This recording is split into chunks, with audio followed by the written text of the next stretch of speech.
Hey, folks, welcome back to the Pulse. My name is Matt. This is Crypto Heartbeat, and it is 2 o'clock Central Texas time. And we got a special show for you today, coming back with an interview to get an update from the president of the Texas Nationalist Movement, Daniel Miller. And if you've been following us for the last 3 years, Daniel's been on many times, and it's always a pleasure to talk with him. He gives us kind of the inside scoop on what's happening with Texas, the legislature, the Texit movement, all of those things. And so many of you were a part of supporting the TNM. And that was an effort that we did to encourage and to support their Catalyst campaign. That's where Texan Token was distributed for donors who gave to the Texas Nationalist Movement. And some amazing things have happened. We're in this interesting political environment. And, this is a time I want to hear from Daniel and his perspective on all of the things that are going on, because it's like crazy town right now. And, we're in this kind of weird space, and, maybe he's got a crystal ball. Maybe he can give us a little bit of prognosticating here, but it will definitely be a good one. If you're somebody who's got, Twitter, I encourage you to share this out. We want to get as many folks in here as we can. Some great folks are here. Texas, the last place in the world that can actually fight for freedom of its people. That's right, man. Lucky Luke, thanks for being here. Sam Kemp is always right up top. Go for the gold and let's go win. Sam Kemp is tireless in his service and support of the TNM, as well as here on Crypto Heartbeat. So I appreciate you being there, Sam. You're always a regular, and I appreciate that a lot. Anders is here. Good evening. Let's hope for a Christmas gift. Absolutely. Wouldn't that be a nice Christmas gift? Independence. Firestarter all the way from the Philippines. Let's go, my friend. And my buddy, John Balagiano.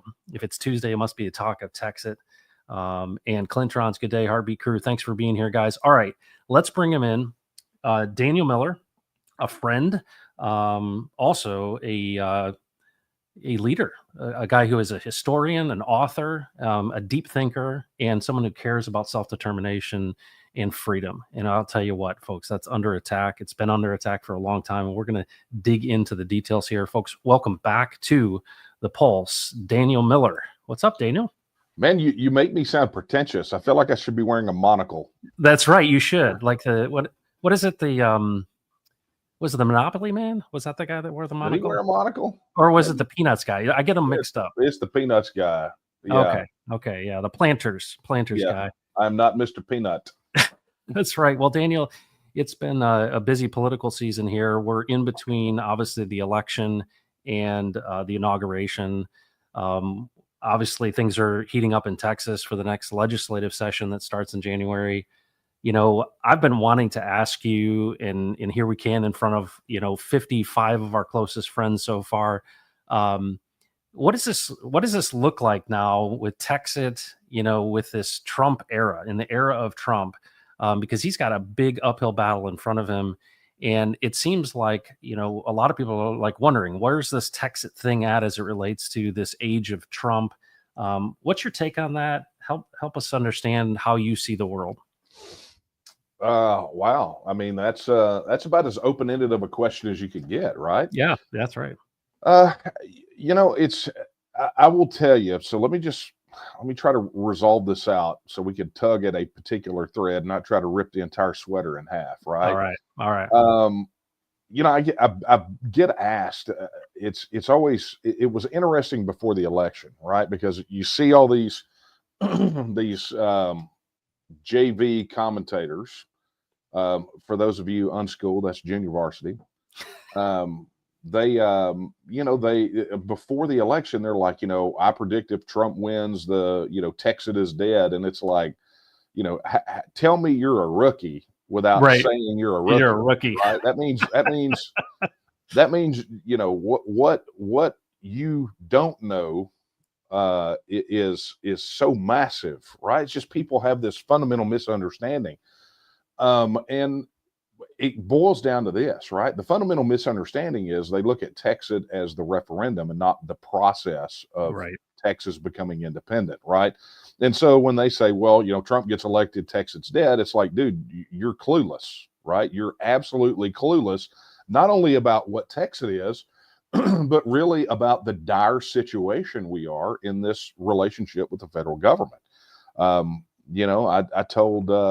mentioned to you yesterday that I've recently interviewed with a reporter from the Epic Times, and he asked about, is Trump's election going to take the jam out of the T&M's donut, basically? Yeah. And he says, will people have this renewed confidence in the federal government? And I told him, look, the only prerequisite to having confidence in the federal system is a head injury, right?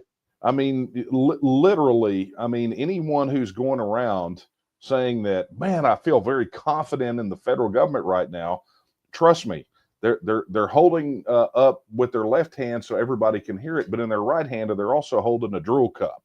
Okay. Yep. So, so we talk about sort of Texit in the Trump era. People just need to really get down and understand what we're dealing with. Number one, Trump's not president yet, right? Right. And this is a fair warning for people. Obviously, they forget what happened in the lead up to the election, that they tried to kill the man twice. Okay. Right. So you still got to get through the last days of the Biden administration, the last gasp of President Peepaw. I'm going to be really upset when I can't say that anymore. But you got to get through that, where the guy, would he pardon and commute 1,500 sentences the other day, including child pornographers and all kind of crazy stuff. But then you've got to get through the certification of the election in Congress. Then you've got to get through the inauguration, and then you've got to get through the Trump's cabinet picks, which, if I'm being honest, have been a bit of a mixed bag right now from a lot of people. So. I remember what happened in 2016 when people said the same thing about us. Sure. Trump gets elected, that fundamental misunderstanding. And I remember what happened in the 4 years of the Trump administration, which was, 2 years, his first 2 years, he went in, he had a majority in the House and the Senate, and couldn't get things done because the political establishment was there trying to undercut any substantive change. So, I don't, and this is me talking here. I don't foresee that this is going to have any significant impact on us whatsoever, other than the fact the organization will continue to grow, the movement will continue to push forward. We will continue to have legislative progress. Political momentum will continue to sweep to our side with every misstep on the federal government side. And, we're, again, closer today than we've ever been, Matt. Yep. No, and I agree. And I was going to hold off on my getting kind of woo woo on you until later in this conversation. But, I want to, express to you, I think that there's there's an ebb and a flow to things. And what I sense from the general political atmosphere is, some hopefulness, right? That there will be some things that change. But, I just finished up the most recent podcast from Tucker Carlson, and Jeffrey Sachs was on, and he was talking about essentially the neocons and this whole global, basically this war machine that's been at least 30 years, if not back to literally the last 80 years. Mm-hmm. And of course, this last gasp of kind of this Cold War era really kind of coming to an end. And if you don't think that there's going to be a last gasp, meaning something very dramatic happening. And I feel like people sense it. I certainly see it with all this stuff that's happening, with all this drone activity and everything, like literally across the world, but certainly around sites, nuclear sites and such, is that we're in a really, really interesting time. And I wouldn't be surprised if, something happens that's very dramatic between now and Inauguration Day. I pray that it doesn't, and it's not, but I sense that, this kind of evil doesn't go down without a fight. Right. And, I imagine something, we talked about this, years ago with a catalyst. You've talked about tipping points many times on this, podcast is, there are things it's like you're ready. The TNM is ready to go. And certainly the movement advances, but there are times when these things are almost a leapfrog where there are things that happen in the world that it's just, I can imagine if there are really serious, military issues, terrorist activity, those type of things, is, the TNM is prepared for what's coming next. And do you sense that they're there's going to be some sort of catalytic type of event.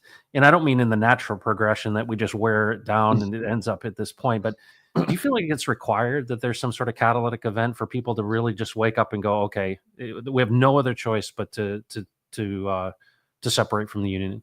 No, I mean, I will tell you that everything when they're catalyzing events seem to be catalyzing events, but the fact of the matter is that it ignores all of the things that are necessary ahead of that catalyzing event for that catalyzing event to catalyze, right? Good point. Good point.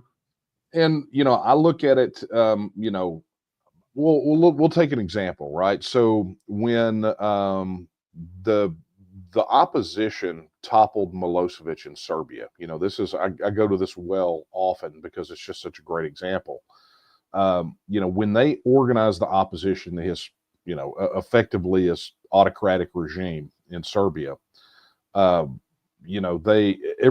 tuned in to see Milosevic fall. It was on CNN 24-hour news cycle. Everybody's like, "Oh man, this came out of nowhere," and it's like, no, it didn't. I mean, it came out of a bunch of preparation and organization and capacity building ahead of 10 years and 5 campaigns that led up to Milosevic being toppled. And so, everybody stands there and thinks, man, this catalyzing event happened and Milosevic fell and it just all happened at once. It's like, no, it didn't. If you don't lay the groundwork, if you're not actively working toward that catalyzing event, when the conditions become right, then it's not your catalyzing event or nothing happens. Right. It fizzles out. So you have to do the things, the hard work necessary in the lead up to hoping for the opportunity that they all culminate at one time. And that's sort of where I think people miss the boat, or they lose the plot on the whole Texit issue when they focus on just the referendum. I mean, Yeah. there's no doubt the referendum happens and the vote comes back and it's in the affirmative. I mean, that will be earth shattering. People Right. will lose their minds, and there'll be people out there that are totally shocked by it, but that's because that's their fault. That's not the fault of us or anyone else. It's just they'll be shocked by it because they're not staying plugged in. But all of the things that we have to do right now lay that groundwork. Yep. So that when the opportunity presents itself, we can take advantage of it. Otherwise, it just becomes another missed opportunity. Gotcha. Okay. So let's talk about that. There's a Okay. lot that you've done, obviously, since 1996 when you started, 2005 with the TNM officially, but obviously things have progressed. I think one of the coolest things that's happened is this last session. Obviously we came alongside you guys with the Texan token. There was a lot of people, I think, outside of Texas that wanted to, support. And obviously there were petitions and all of these things as far as a referendum. I think, and I would love for you to use this as a transition into this latest in this legislative session, is the efforts that you guys did to support candidates, because obviously, the signatures were huge. That was overwhelming. That made obviously a statement and a point. But then you did some serious work, and there are some people that are in this new session who are supporters and signers of the Texit pledge. We characterize that, because I feel like some real progress has been made with candidates, and talk about what that looks like comparatively to kind of last session, because I think it's significant. Yeah, it's that part of it, Matt, has been rather interesting, and has caused a minor panic out of the political establishment in mainstream media, frankly. There are a lot of people who try to downplay it, but the fact of the matter is that the launch of the Texas First Pledge will probably be in the organization's history. It'll probably go down as one of the single best things that we ever did. And when you think about what the Texas First Pledge is, it's not really that earth shattering, right? Other than it asks candidates or electeds to do a handful of things. Okay. The first thing that it asks them to do is uphold their oath that they take when they become elected officials, when they get elected, it asks them to uphold their oath to the Texas Constitution, and particularly Article 1, Section 2 of the Texas Constitution. And then it asks them that, to support allowing the people of Texas to vote on independence, which again, if you believe in Article 1, Section 2, it's not a bridge too far. And then it asks them, if the people of Texas vote for independence, that they will support the implementation of the will of the voters. Now, you take any other issue, right, that's a fundamental constitutional issue, no one should have a problem signing that pledge. Yeah. No one.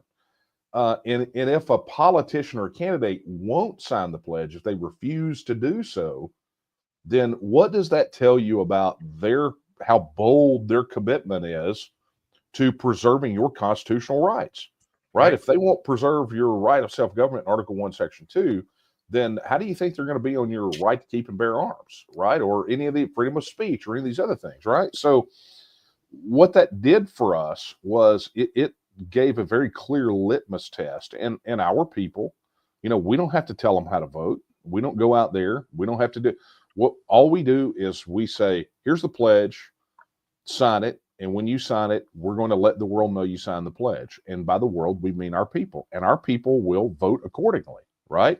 Yep. And it is a very different strategy. I mean, other people have pledges and things of that nature, but our people take it very, very seriously.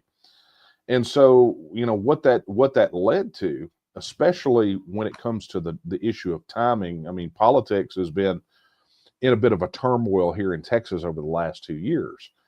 The pledge plus the settling out of these issues between the grassroots and the political establishment effectively led us to have a chunk of Texas first pledge signers in the legislature. And what we found out with that pledge was that while people like the Dallas Morning News freaked out about it, and San Antonio Express News and some of these other mainstream media people, and even the consultants for some of these political establishment types, the people who didn't freak out about it were the actual candidates themselves and the people who were going to vote for them.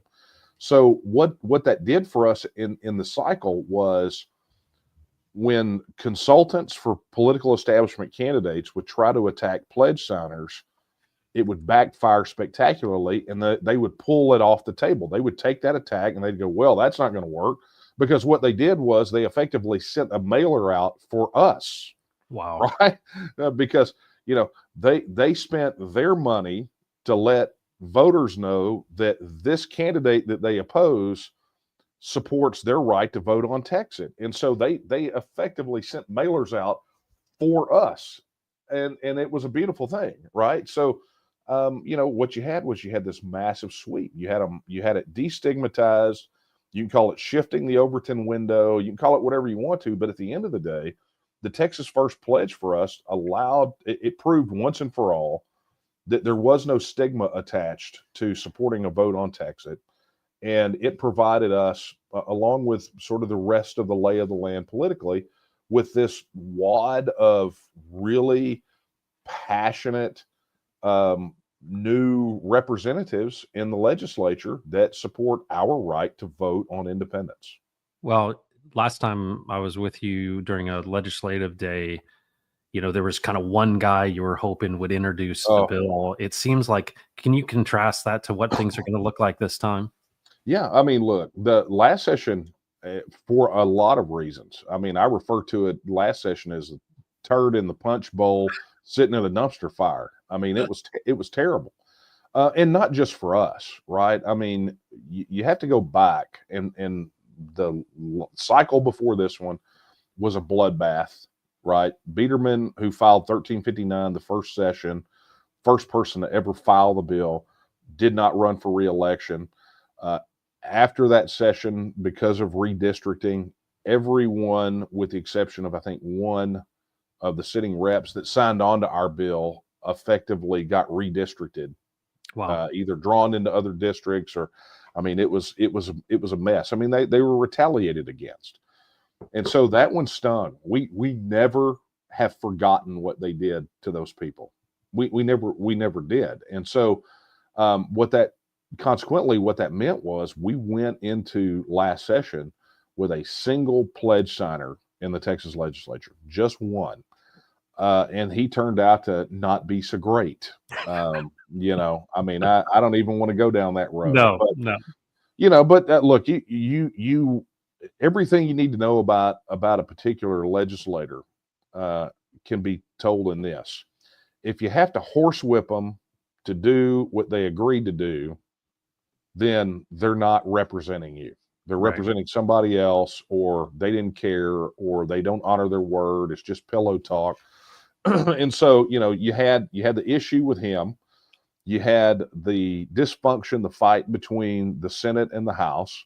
You had the impeachment of Ken Paxton by the political establishment. You had the House absolutely out of control. I mean, just out there, crazy town, right? And so, it was like, our issue is a big issue. We would have loved to have got it across the finish line last session, but nothing substantive really got done last session. So I don't feel so bad about it. But Right. a lot of that frustration is what led into the momentum moving into this last election cycle. And it's definitely carrying over into this next legislative session. And you're seeing it play out right now with the fight over Speaker of the House. Okay. So how many people would you say signed the pledge that are in the legislature now? I mean, we had one, and it's obviously, what is it, 10? I've heard numbers. I don't know exactly what it is. Yeah, we're 10 or 11, I think. Wow, that's a big deal. Well, look, it's not insubstantial. The good part is it's non-zero, right? Which is all Right. which is always nice. But you got to realize, the bulk of those are brand new legislators, which means that they unseated an incumbent. Wow. I think in maybe one instance it was an open seat, but I can't recall off the top of my head. But I mean, that means that there are larger issues that are playing out in the electorate right now, not just the Texit issue, but the Texit issue is one of them. And so with these issues that are playing out, there is a real sense that change is coming in the legislature, and we're going to be able to get a lot of things done that died on the vine last session. And, for us, where people look at the referendum, that's the sexy issue. That's the only thing they think about. They neglect that, what I said earlier, which is, about our mission. Our mission is political, cultural, and economic independence. Independence is the goal. Texit is the process that gets us there. And so, the referendum is the sexy topic that everybody focuses on, but they miss all the other things that we do legislatively to push us closer to independence. As I put it the other day, when the time comes and we win the vote, would you rather jump over a crack in the sidewalk or over a bar ditch? And that's what we're trying to do is close that gap. We get the referendum, that's fine. We're already super close on so many issues to being operationally and structurally like a self-governing independent nation. But any of those gaps that we can close right now just makes the transition that much easier when we win the referendum. Yeah, well, one of the things I've noticed really since, my first, I filled out one of your contact forms. That's how I first engaged with you guys. And to see the growth, I mean, I just looked on the website, you're at 632,000 registered. I mean, this is a political force to be reckoned with. Obviously, 10 versus 1 pledge signer, or 11, that's significant. We've got 151 people on 3 different platforms. I mean, you being on this, I mean, that's grown significantly. Certainly we're in kind of a interesting time in crypto and people are interested, but I feel like the general, when you kind of yell in a canyon and you hear the echo back of Texit, I feel like I'm hearing more and more. Obviously the referendum is what everybody wants to talk about, but it's almost like it feels like it could be, not to say stealth, but because there was so much noise in the past, there's a really good possibility. Because I think anytime the vote goes out, it's going to be in favor of Texit, no matter what time it is, no matter what's going on. In my opinion, I think people are going to say that, and I feel it because of this whole political wind that has shifted. Is that people are saying enough is enough. I mean, there's a possibility, right? The bill gets introduced and potentially we get a chance to vote. Is that, I mean, that's certainly a possibility, right? Sure. I mean, look, the timeline that's established in the legislation is exactly the same. I mean, we're going to get the substantially, it'll be the same bill that we filed the last two sessions. The only difference is the timeline, right? It shift. Well, not the timeline, but the dates, right? Okay. And so, let's just walk through the hypothetical. Bill gets filed, makes it all the way through the process. Everything. Let's say everything happens. The bill gets passed, gets signed off by the gov. Then the people of Texas will vote on this in November of next year. I mean, that's how the bill is structured. So, the thing here, though, Matt, and I want to be really clear about this to everyone that's watching or listening right now, is that it's not up to me Right. to get this bill through, right? If it was up to one person, if I could wave a magic wand, dude, I would put on the round glasses and call myself Harry Potter, and this thing would be done, right? But that's not how this works. Okay. If we believe what Article 1, Section 2 says, that all political power is inherent in the people, then the people have to flex their muscles, right? That means that they've got to be involved. There's no such thing as a one-person revolution or one-person secession or one-person independence movement. That's not how it works. Everyone has to play their part, which means that as we head into this legislative session, you got to give of your money, you got to give of your time.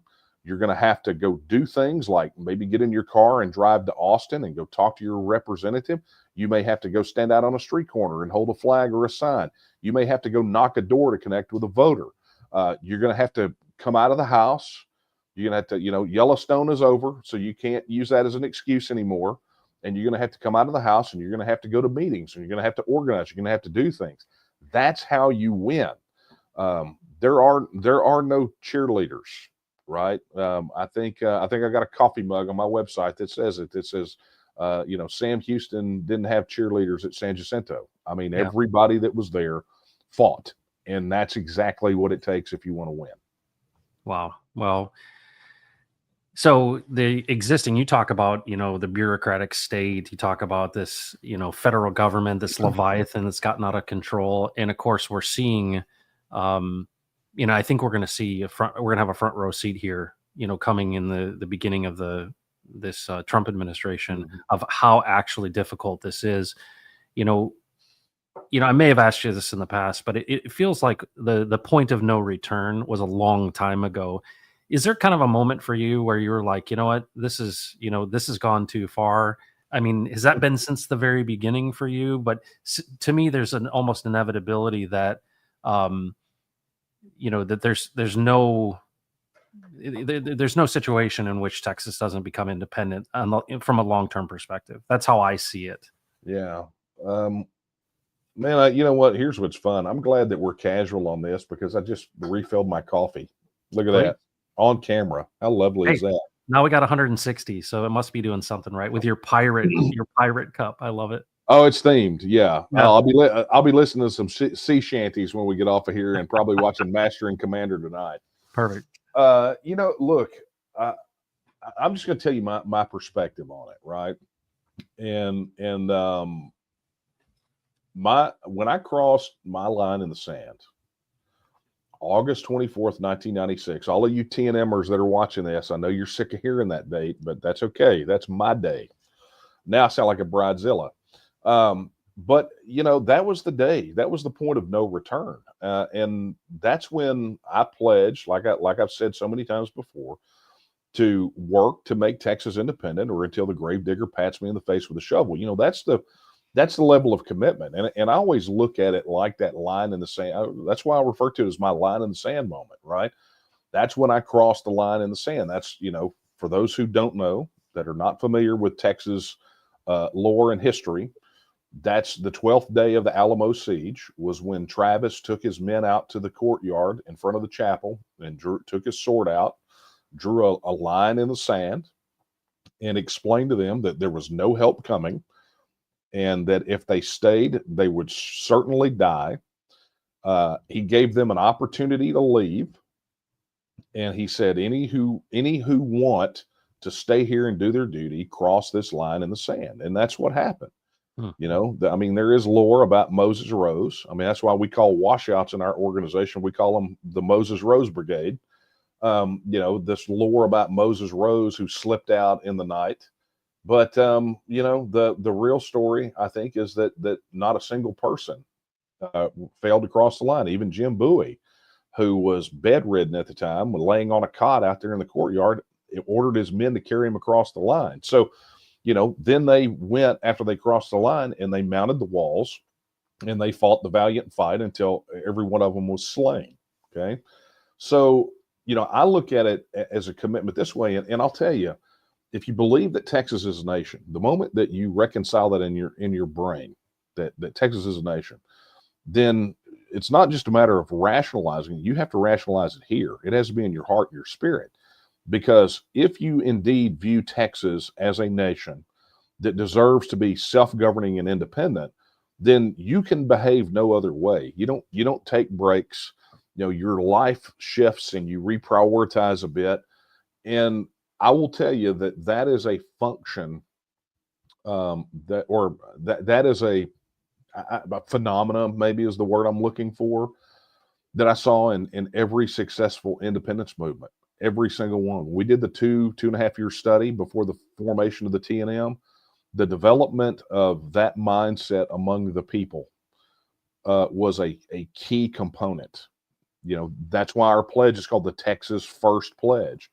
At the moment that you reconcile that Texas is an independent nation and you internalize that, then it affects your behavior. That's why we say all the time, we're an organization by the fact that we're organized, but Texas nationalism is a worldview, and it affects, when you truly embrace Texas nationalism, it affects everything, because all you want is independence. It's, the movement at this time is quite unsuited for hobbyists. I'll just put it that way. That's a good way to put it. Like, there's something, you and I are born in the same year, and it's amazing to me. I think about the Generation X, and the all the generations obviously have kind of been profiled and such. But I look at kind of our experience of, you and I probably grew up differently, but with the same things happening in the world. Hey, man, you don't know me. That's right. Well, let me tell you something I do know is in 1993 or 1994, the doomsday clock was at 17 minutes to midnight. It was the furthest we were ever from nuclear annihilation. We're 90 seconds today. And if you think about what happened, from 1993 till now, and you see what's really falling apart, I feel like there's a group of people that fall into this generation. We see a number of those being highlighted here with the Trump administration, right? We see people like Tulsi Gabbard. We see people like even Elon Musk. But but it's a group of people that are essentially now becoming leaders, and it's really a representation of kind of what grunge music represented in this idea of independent-minded people. And I can't help but think that this first generation that really has straddled the line between the analog and the digital, that this is really the first group that is literally having an opportunity to stand up and say no. Because I don't know if you remember the what started the reality TV world, but Reality Bites, I think, was the name of the movie that came out with Winona Ryder and Ethan Hawke. And it was this kind of part of this generation of Gen X literally railing against the establishment. And I feel like we're seeing that come out and saying no, almost this thing that, this hangover from Cold War, World War II kind of era is coming to a close. And many people have observed this. Do you sense and see that also happening? Because I feel like this really is our time. We're coming to the end of this crisis era. And to me, that's what is lining up. Do you sense that's true as well, or am I full of it? Wow. Okay. So Gen X, huh? Yeah. I really feel like we're the generation that has to be this, that has to literally make that line in the sand. We're the ones to cross over. Look, all Gen X ever wanted was to be left alone. That's right. We just, we came out from under the shadow of the mushroom cloud. We came out of, the 80s, where popular music was full of songs about nuclear death. And we come out from under that and we just want to be left alone. We don't want to Yeah. bother anybody. We don't want to be Right. bothered. And Right. the problem is they couldn't let well enough alone, and they bothered us. And now we're bothered because we know that at any given moment we're 10 minutes away from a constitutional crisis that will shatter the union like frozen crystal on a concrete floor. Wow. And the economy is always a hair's breadth away from absolutely collapsing. I mean, they've inflated the monetary supply so badly that you could tote it down, down the streets of New York on Macy's Thanksgiving Day parade. I mean, it just goes on and on. I mean, when we're looking at it, and consequently, and look, I'll even tell you this: because of what they've done, they've bothered us. Now they get the backlash. But I'll tell you, Matt, I spoke a few weeks ago. I was invited to speak to the Yoakum area Republican women. Okay, so that's for those who don't know, Yoakum area Republican women. Yoakum is kind of that coastal plain, Victoria, that area down there. Okay, and they hold a Constitution essay competition, scholarship competition for high schoolers every year. And so I'd spoken there earlier in the year, and they invited me to come give the keynote to all those students at the scholarship banquet. And the essay that they had to write was about the 10th Amendment, right? They had to write an essay, and I mean, it's a phenomenal program that they've got. And I mean, there were 177 students. I mean, it was like 200 between students and parents and faculty. I mean, it was a large group from 3 counties. And I asked them, I said, okay, how do you want me to deliver this keynote? Do you want it soft, or do you want it all straight and no chaser? And they said, all straight, no chaser. That's why we invite you. I said, okay. So, I had the inglorious task of standing in front of these high school seniors and giving them the reality of why the 10th Amendment to the Constitution is important. Because of how broken their future is because of the people that run the federal government. And I had to tell them, congratulations, you're part of the generation that will officially be worse off than your parents were. Congratulations, we're at I think it was $34 trillion worth of debt at the time, and your portion is this much. And hey, remember, and I asked, how many of you have a job? Show me your hands. And they, some of them raised their hands. I said, great. So I said, when they go take your money out of your check, they're taking money out for Social Security. And you realize that they say that there won't be enough money to pay for that in 2033. So congratulations. Not only are you getting an introduction to the workforce, but now you're getting, now you're getting an introduction to how the government is going to steal your money to give it to somebody else for a program that you will never benefit from. Right. And that's where we're at. I mean, we're in a position, Matt, where it's going to be up to guys our age to organize and lead, but the generations that have come after us, who are beginning to wake up, I believe, are going to have to accept their responsibility in fighting to make this happen. We're here now. We're on the field. We're leading. We're organizing. We're pushing. But they're going to have to step up and be a part of it as well. Yeah. Well, I don't know if you feel this way. Maybe I'm being a little bit transparent here, but purpose is so important for people. And really feeling a sense of purpose. I feel like, with the generational transition that's happening, what I'm seeing in the world, just this point of, being close to nuclear annihilation, this kind of fear mongering and all this stuff that, gets people almost paralyzed. It feels like we're in such a desire and a need for, statesmen again. Right. And when you talk of these stories, I get like chills and inspired by stories of, drawing the line in the sand, hearing these stories of the creation of, a more perfect union, that we can actually do this together. It's very inspirational. I feel like, I look at my kids and, they're, you're absolutely right. But I feel like, these are the times that kind of create these types of people. And I'll be honest with you, I feel like all my life, I grew up in, the 80s. I had a very, kind of, similar experience in the sense that, things were kind of up and to the right. Things were kind of, normal. And now we're in a situation where it's gotten so inside out and upside down that it's like there's no choice but to step up. And what do you say to people? You obviously show them this harsh reality, but when it comes to like, I don't know that people realize how good things could be if we had principled leaders. If we Yeah. actually had people that were, that had some courage. Um, do you ever? I mean, we talk about the doomsday side of things, but do you ever go there and really talk about look what things could look like if we actually you know had the ability to chart our own course? Sure. Look, one of the things that we do, particularly in conversations I have with folks that may be skeptical or have some trepidation about Texas, is I encourage them to imagine, to close their eyes, and envision what that future could look like. Because the first barrier you have to break through is you have to remind people, look, when's the last time you ever thought that you had a say in how you're governed, Right. right? Right. I mean, has any vote you've ever cast, has it brought down the federal debt?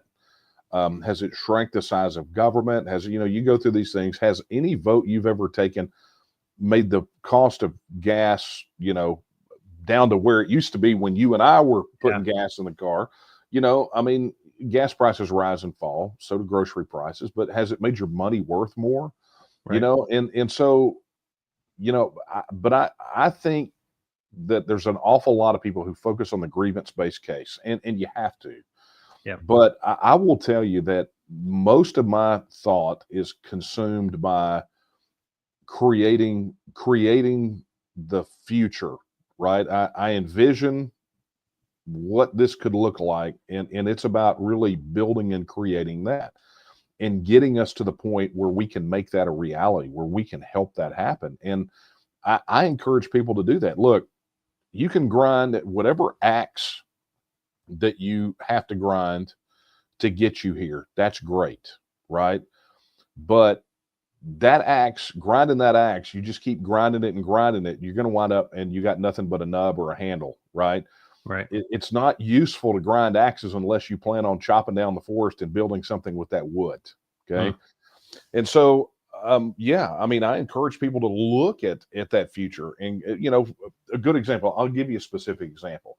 One of the things we talk about all the time is we overpay 103 to 160 billion dollars annually into the federal system.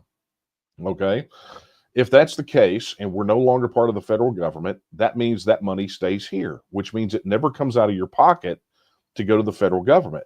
What do you think the change would be in your personal circumstances or your family's personal circumstances if you no longer had to have that haircut, right? Yeah. Where that, depending on what the level is, there's different ways that you could break it down per person. But, what would that look like if that money was in your family's budget?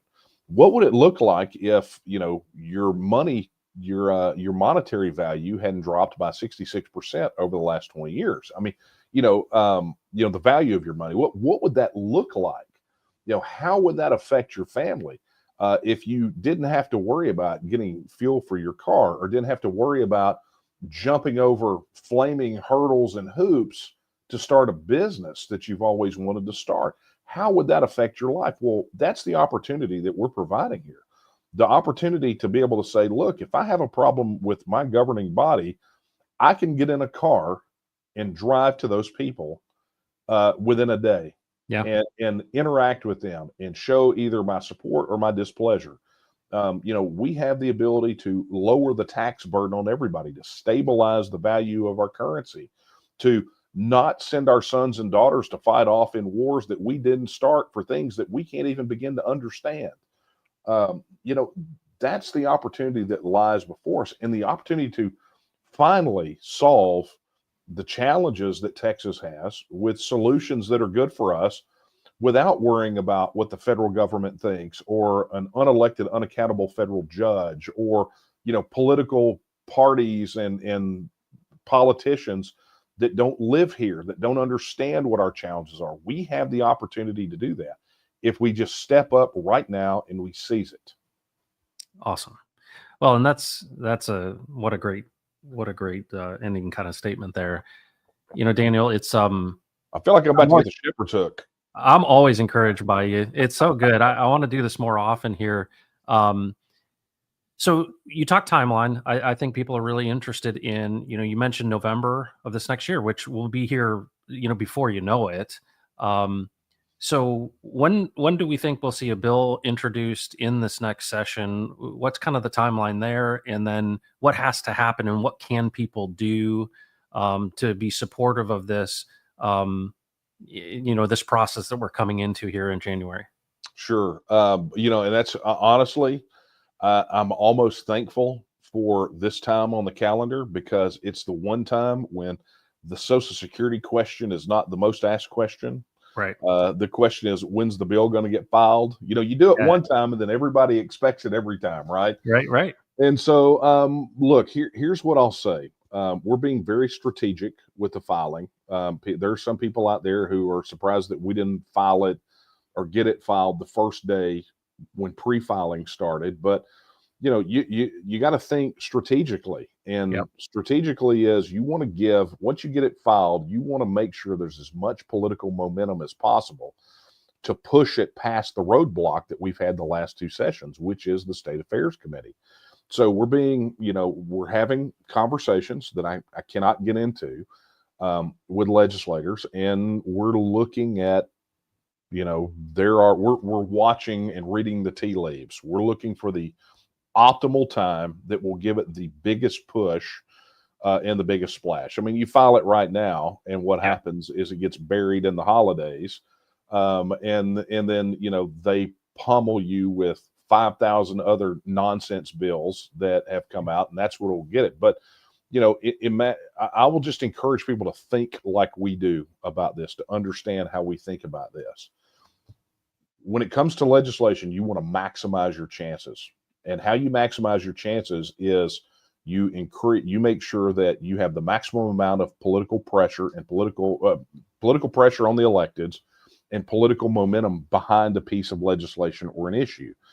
And so what creates that? Well, organizationally, with discipline and enough people and people that do what they say they're going to do, you can increase that pressure, but that and to a certain extent that political momentum.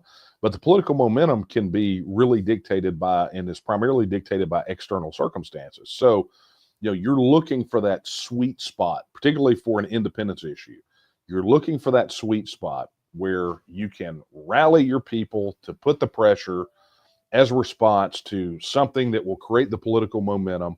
And I would just encourage people to watch. We have to remember we're not even in session yet, right? Yeah. They haven't even gabbled in. They haven't even decided. I mean, they sort of think they know how the speaker's race is going to turn out, but that plays into this a lot too. If Yeah. we get Dustin Burrows as speaker, it's going to be a very difficult road for us. If we get David Cook, it will be less of a difficult road. But notice the similarity between those two statements was the word difficult. Yeah. It's always going to be an uphill climb. So that being said, I'm going to encourage people, look, check make sure you're getting emails from us. If you're not already a registered supporter, do so. Go to tnm.me/vote and register your support. And there you can check all the boxes to get involved, but make sure you're receiving communications from us. Make sure you download the TNM app. You'll get an email that tells you how to do that. That allows us to bypass the censors and communicate with one another. And then, beyond that, I would encourage people to donate, to join, become a member. You get as committed to making Texas independence happen as you have in your heart. That's the only way I can put it. Scripture says that it's by their fruits you will know them, right? Yep. That is how we can tell your level of commitment. Some people are tourists, some people are hobbyists, and then some people are Texas nationalists. And that plays out by your level of engagement in making independence happen. Right. Right. Well, that's super helpful. And one kind of last question. We see a lot of the mainstream media narrative being, um, questioned, and we're seeing the rise in independent media, which is, like I said, I think this is actually a sign of the times, right? It's Mhm. not just the, independence movement of Texas; it's the independence of a generation, right? Leave me alone, kind of thing. And I feel like this is really a perfect time, 2025, with this new session and everything, that, you know, being strategic, it makes a lot of sense. And, maybe the winds have shifted a little bit with how many people are really moving into independent media, and some of those voices, certainly with the purchase of X, it's changed things as far as, getting the word out. Do you sense that could be really meaningful when it comes to kind of not only local but national and international press, with this kind of rise in independent media that I think would want to embrace the Texit movement? Well, I make no bones about it. I mean, the mainstream media have never been fans of ours, Yeah. and I don't even call them mainstream anymore because it's not where people are getting their news, right? Yeah. They're legacy media, they're Right. dinosaurs, Right. and there is still a role for them to play. I have a bit of nostalgia for the feel of newspaper, and actual 24-hour news cycles, and I hold a bit of nostalgia, but that's not where people are consuming their information and their news. And so, for the bulk of the legacy media that have never been friends of ours, they've been exceedingly cruel about our issues. Good riddance. And the upside to this for us is that with so many people, I mean, look, let's be honest. The number of people that trust legacy media is actually lower than people who trust passing gas after eating convenience store sushi. Okay. I mean, it's just, it's not very, they don't find that there's any trust there. So they're migrating to these independent media sources, and they're more than willing to listen to what we have. I mean, this is what we're doing right here. Yeah. This is the future. This is, I mean, it's not the future, it's the now, right? Well, there's 185 people here. Yeah. Yeah, it's fantastic, and I'm so thankful, and it's just I feel that wind, that shift, and I'm really excited about this coming session, and I want to encourage everyone. We went through this interesting time, with last session, with Texan Token, with all of the support, and I can't help but think that things are going to get crazier, not more calm. And so in that time, this is I think a really important time that people step up and support the TNM. And I'm you kind of got me excited again here, Daniel. Well, look, it can be, and I'm glad I got you excited. But here's the deal, Matt. I don't mind motivating. I don't mind that at all because I'm motivated.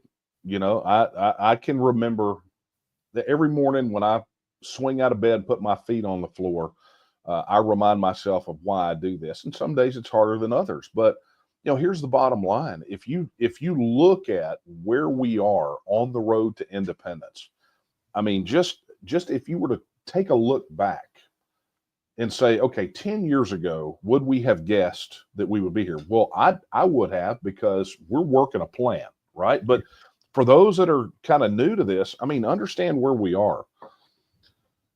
Statewide elected officials, representatives, legislators have all signed a pledge supporting your right to vote on Texas independence, not secretly, but publicly.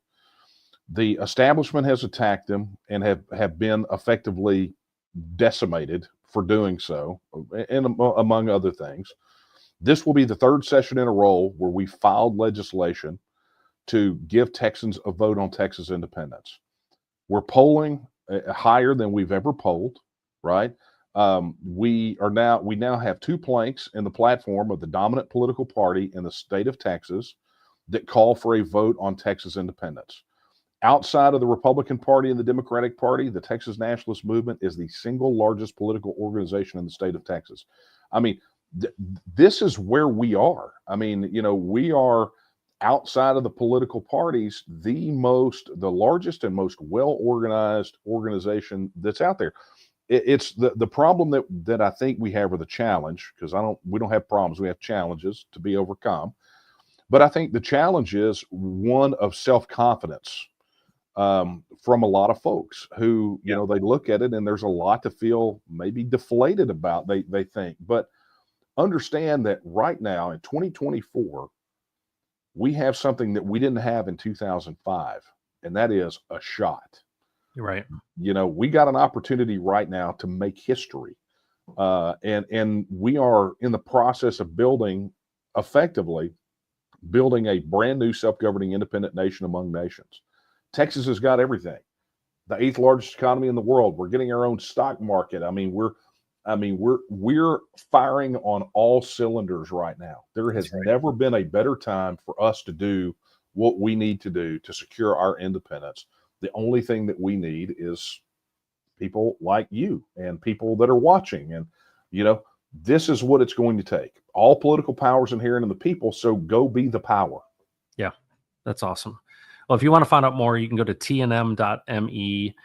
Daniel, thanks so much again for doing this. Let's not take as long between visits, but I really appreciate you coming on again. And, I'm fired up, man. Every time I listen to you, I get excited. So thank you so much for sharing.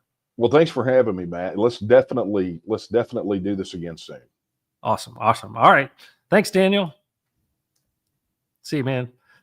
Folks, what a awesome guest. And of course, every time he delivers, right? And I love the Texasisms. I'm not from Texas originally. I married in, got here as soon as I could, but I just love it, right? That's one of my favorite things about Texans.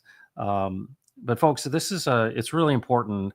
Many of you are probably came to be aware of the Texas nationalist movement through the Texan token and, the efforts that we did to support them in their Catalyst campaign.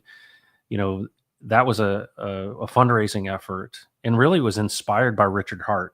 It was inspired by Richard Hart's effort with the Sens Foundation. And if you are folks that are a part of this kind of Richard Hart ecosystem, that story, that when the pulse chain sacrifice was going on, he said, hey, if you give to this registered nonprofit organization, the Sens Foundation, and he raised $27 million, I think, in 60 days or 90 days. And of course, as a fundraiser, that's, what I've done all my career. I was just flabbergasted by that.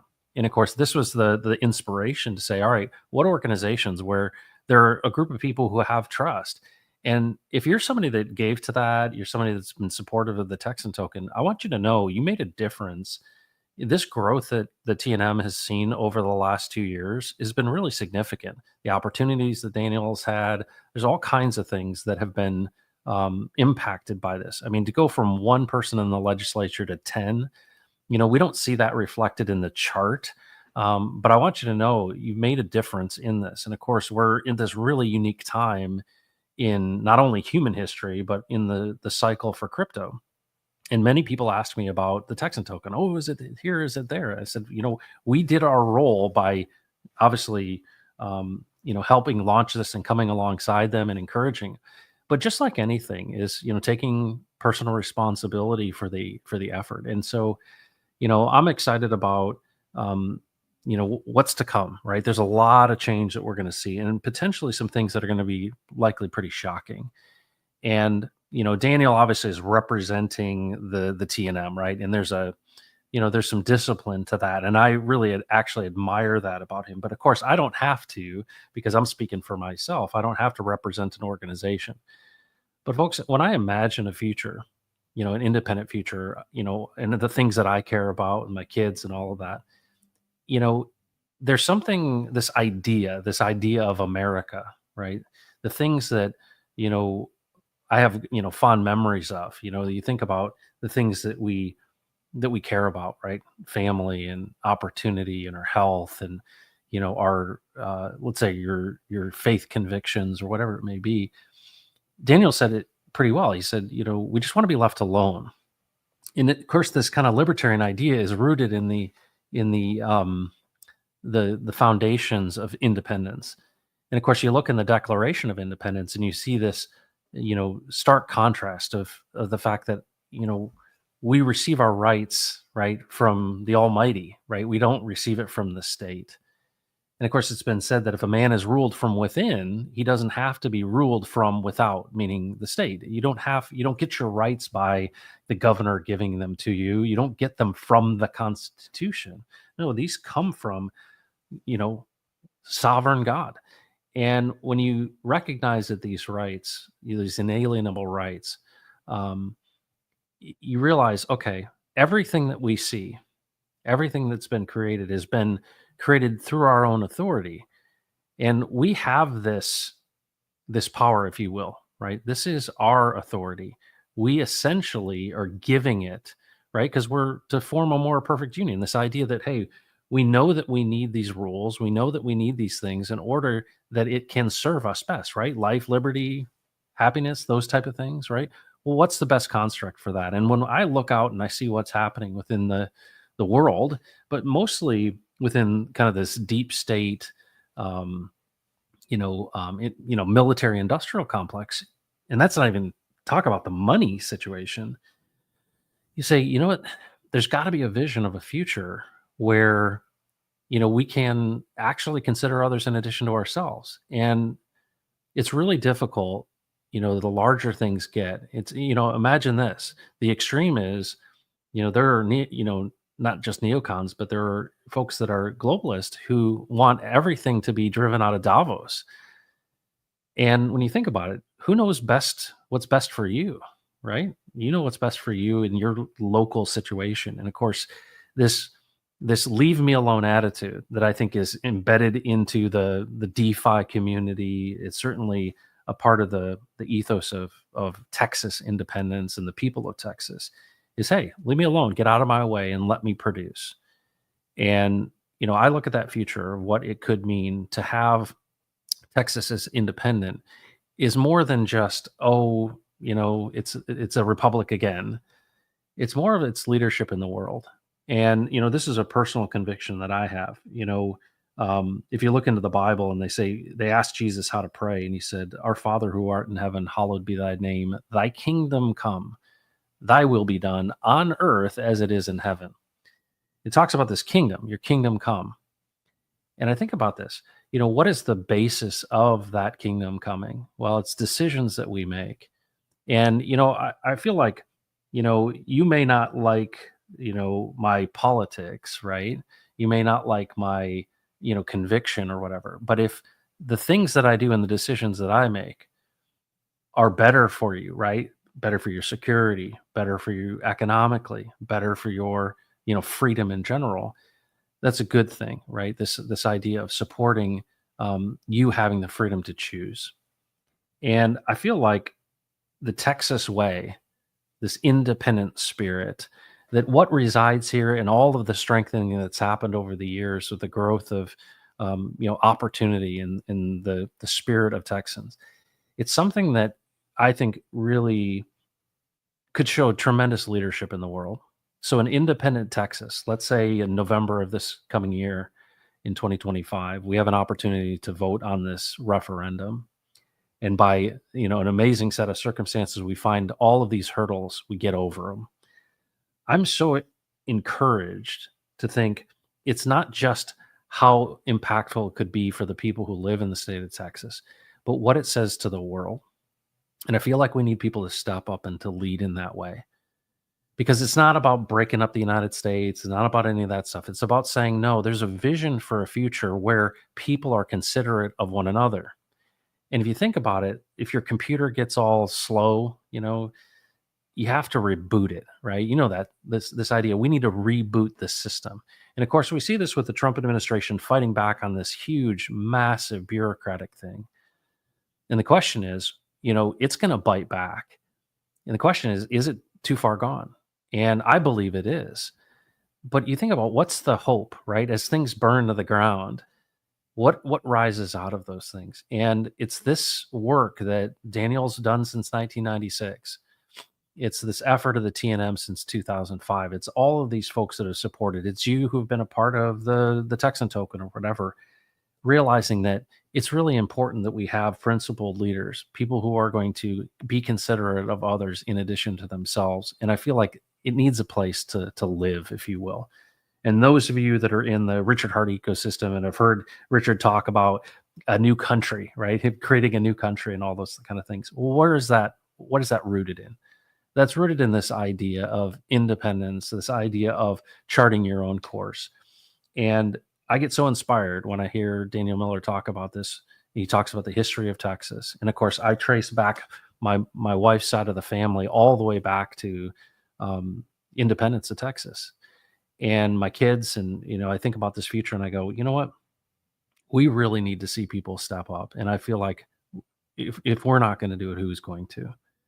And so I just want to encourage you. This is a time where I think if you're in crypto and you're got your bags packed, this is an amazing cycle that we're about to see. And for those of you, whether you're Texan token holders, you're in crypto in general, I think we're going to see a really amazing super cycle here come up in 2025. Our vision for all of this was that people who cared about Texas independence would have resources, and those resources would impact all sorts of things that lead to independence. And that's the big vision, and the things that we're working on would only support and buttress that. And so I just want to encourage you. This future is bright, but the ultimate question is, are we out just for ourselves, or are we out to support each other in creating a future that is better, right? That doesn't just doesn't hide. It's one that actually leads. And we have to have a vision for what this future may look like. And so I'm excited. I feel like this cycle is going to sow the seeds of the resourcing for independence in Texas to really become a reality. And so it's so good to have Daniel Miller on, and it's so good to have you here. 195 people on 3 platforms. I appreciate the support, folks. What an amazing time to be alive, but also one that is, perilous at times. And I just encourage you that I feel like this future that we're going to chart together is one in which we have to be thoughtful of one another in addition to ourselves. And that if we work together, we're going to see some amazing things happen. And I'm just confident of that. So thanks for joining the Pulse today. My name is Matt. This is Crypto Heartbeat, and do not mess with Texas. You will see why. Take care, everybody, and we'll catch you next time.